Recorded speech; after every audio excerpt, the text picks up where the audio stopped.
Hello students.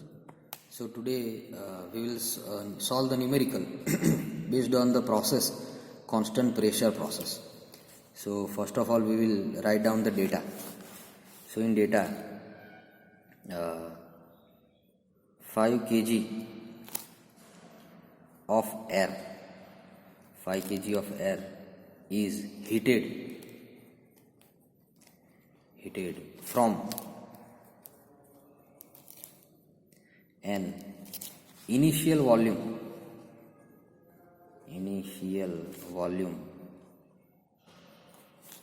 of 0.5 meter cube to final volume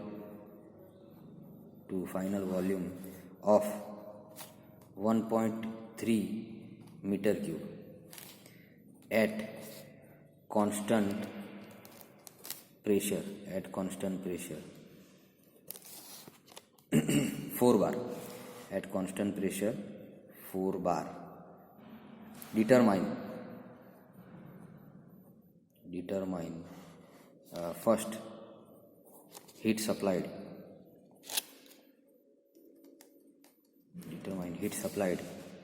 second work done,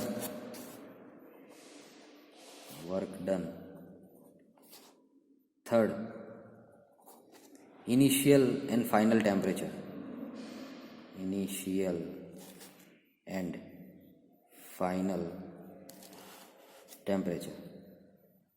बराबर. CP is given. CP is 1.005 kilojoule per kg Kelvin. R भी है 0.287 kilojoule पर kg Kelvin. Clear? Now here this is basically constant pressure process. ये process कौन सी हो जाएगी हमारी? 1 minute.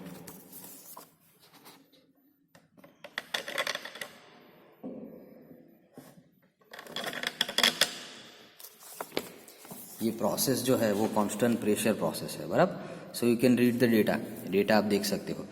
देखो अब यहाँ पे पहले तो हम उसको एक्चुअल प्रोसेस से कोरिलेट करेंगे. एक्चुअल प्रोसेस कैसी रहेगी? तो देखो यहाँ पे ये जो है हमारा इनिशियल वॉल्यूम 0.5 मीटर क्यूब है. तो हम ऐसा एज्यूम करते हैं, यहाँ पे देखो एक सिलेंडर है बराबर हमारे पास, और यहाँ पे एक पिस्टन है, बराबर है. तो इसके अंदर एयर है, ये स्पेस में क्या है? एयर. उसका मास कितना है? ये एयर का मास जो है 5 kg है, बराबर है. उसके बाद इसका जो वॉल्यूम है, वॉल्यूम जो है वो हमारा 0.5 मीटर क्यूब है. क्लियर है? अब उसको हमें हीट करना है. इसको हम कैसे भी, suppose we are heating it with the burner से हम हीट कर रहेंगे. अब हीट करेंगे तो क्या होगा? इसको जब हीट करेंगे तो प्रेशर तो बढ़ेगा, प्रेशर जो है वो तो बढ़ जाएगा. इस शुरू में प्रेशर भी यहाँ पे कितना है? प्रेशर भी हमारा 5 बार है. 5 बार मतलब ये पास्कल हो गया, इतना पास्कल प्रेशर है. अगर आप हीट दोगे तो प्रेशर तो बढ़ेगा, मगर यहाँ पे कंडीशन क्या है कि प्रेशर आपको कांस्टेंट रखना है. तो प्रेशर कैसे कांस्टेंट रख सकते हैं हम? तो उसके लिए आपको ये करना पड़ेगा. What you have to do? You have to move the piston upper side. आपको पिस्टन को ऊपर ले जाना पड़ेगा. तो क्या हो जाएगा? ये प्रेशर वापस, आपका जो पहला प्रेशर था 4 बार, तो वापस ये प्रेशर हमारा कितना हो जाएगा? ये P2 भी हमारा क्या रहेगा? P2 भी हमारा यही हो जाएगा, बराबर. और नया वॉल्यूम कितना है? 1.3 मीटर क्यूब है, बराबर है. अब मास तो वही रहेगा, मास तो हमारा 5 kg ही है ना, बराबर है. तो मास तो चेंज नहीं होगा. तो ये हमारी पहली कंडीशन है. This is our first and this is the second. So always remember that you have to draw on PV diagram. Always remember P versus V. अब ये कांस्टेंट प्रेशर है, ये जो प्रोसेस है हमारी कांस्टेंट प्रेशर, तो कैसी लाइन आएगी? ये लाइन ऐसी लाइन हो जाएगी हमारी. इसमें से एक पहला पॉइंट यहाँ भी हो सकता है, यहाँ भी हो सकता है, मगर यहाँ पे हमारा वॉल्यूम बढ़ रहा है। पहले वॉल्यूम कम है तो पहला पॉइंट ये आ जाएगा और दूसरा पॉइंट ये रहेगा हमारा। तो इस टाइप की प्रोसेस हो जाएगी हमारी। और बाद में ये आपको लिख लेना है हर बार। P1 कितना है हमारा 4 × 10⁵ पास्कल बराबर है। V1 कितना है 0.5 मीटर क्यूब। T1 दिया है हमें, नहीं दिया है, T1 नॉन नोन। M है हमारा 5 kg। क्लियर। तो ये पहले पॉइंट के लिए आपको लिख देना है। This is for the first point. Now for second point. For second point which data available, कौन से डेटा है हमारे पास। तो उसके लिए हमारा P2 है हमारे पास, P2 है हमारे पास, ये है P2। उसके बाद V2 है हमारा, V2 कितना है 1.3 मीटर क्यूब है। M भी है हमारा, M है 5 kg। क्लियर। तो ये जो है वो सेकंड पॉइंट के लिए।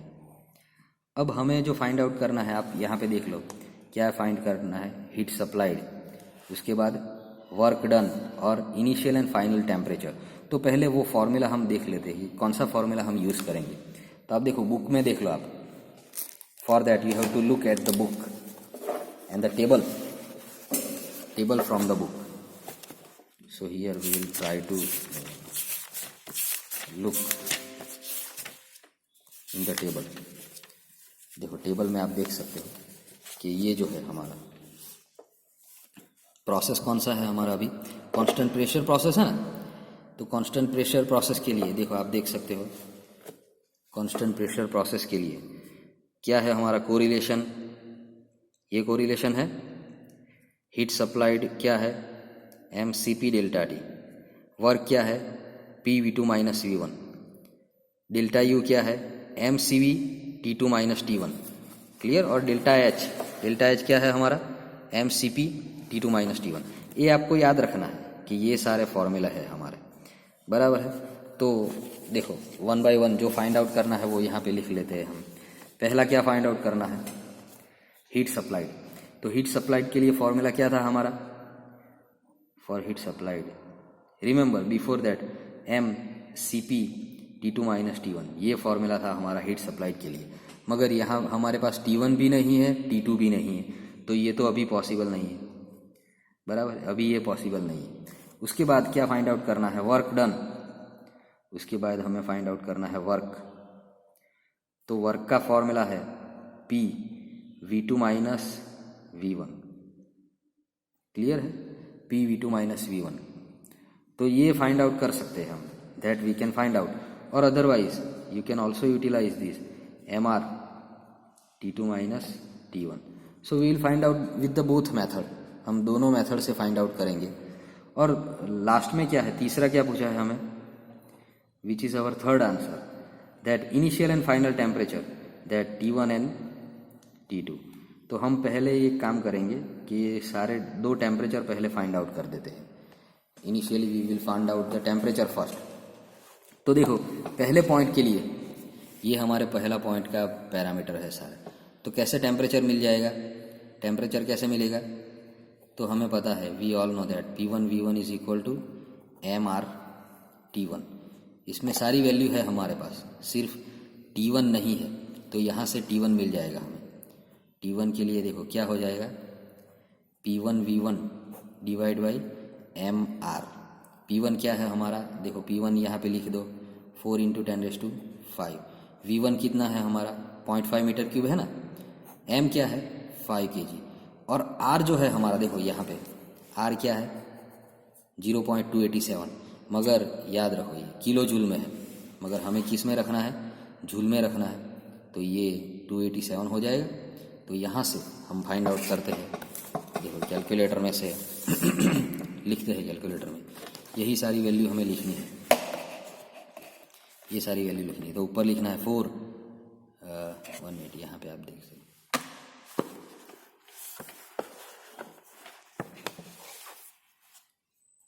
4 × 10⁵ इंटू 0.5 बराबर। डिवाइड में देखो आपको ब्रैकेट लिखना है, याद रखना, ये मिस्टेक आपको करनी नहीं है, ये ब्रैकेट लिखना है। तो ये हो जाएगा हमारा T1 कितना हो गया 139.37, ये यूनिट रहेगा हमारा केल्विन।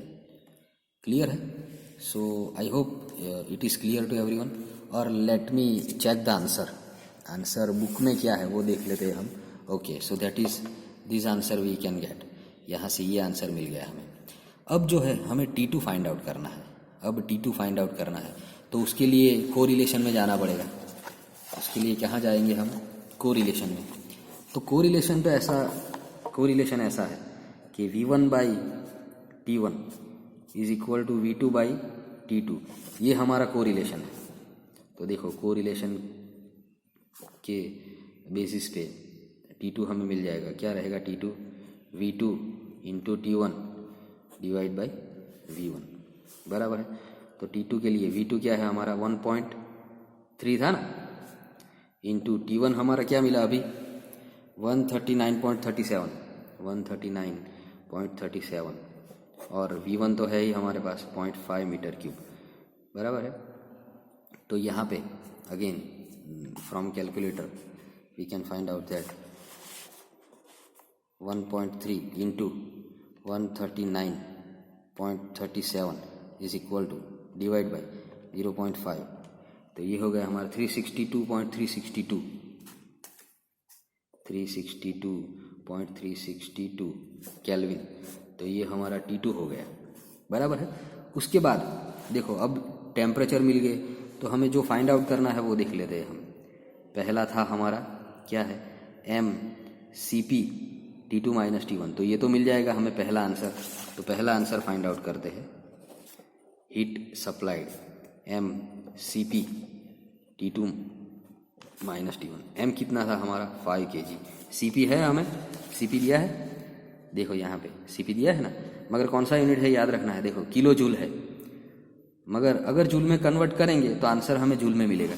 तो जूल हम एक कॉमन प्रैक्टिस रखते हैं कि हर बार जूल में कन्वर्ट करना ही है, इंटू 10⁻3, तो ये जूल हो गया। उसके बाद T2 माइनस T1, T2 कितना मिला अभी, ये मिला ना हमें 362.362 माइनस T1 क्या था हमारा, देखो T1 जो था हमारा 139.37 बराबर है। ये हो गया हमारा हीट सप्लाई। तो हीट सप्लाई भी कैलकुलेट करते हैं, क्या हो जाएगा 5 इंटू 1.005 इंटू 10⁻³ इंटू ब्रैकेट में क्या आ जाएगा 362.362 माइनस 139.37, ये हो गया हमारा आंसर। क्या मिला हमें, देखो आंसर आप देख सकते हो क्या है 1120534.8, ये जो है जूल में आंसर आएगा, क्योंकि हमने जो है ये किस में लिया है जूल में, तो ये आंसर हमारा जूल में आएगा। अगर किलो जूल में कन्वर्ट करना है इसको, अगर किलो जूल में, तो क्या आ जाएगा 1120.5348, ये हो जाएगा हमारा किलो जूल बराबर है। ये आंसर मिल गया। अब उसके बाद क्या फाइंड आउट करना है हमें, देखो उसके बाद जो है ये क्या है वर्क है। तो हम एक काम करेंगे, ये दोनों मेथड से फाइंड आउट करते हैं, दोनों मेथड से, और चेक करते हैं कि एक ही आंसर मिल रहा है। तो देखो पहले ये मेथड से फाइंड आउट करते हैं।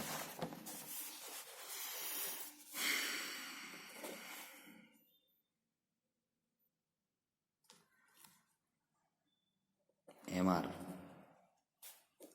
T2 माइनस T1, चलो m कितना था हमारा 5, r कितना है, r दिया है ना यहाँ पे देखो किलो जूल में है, तो उसको जूल में कन्वर्ट कर देते हैं 287।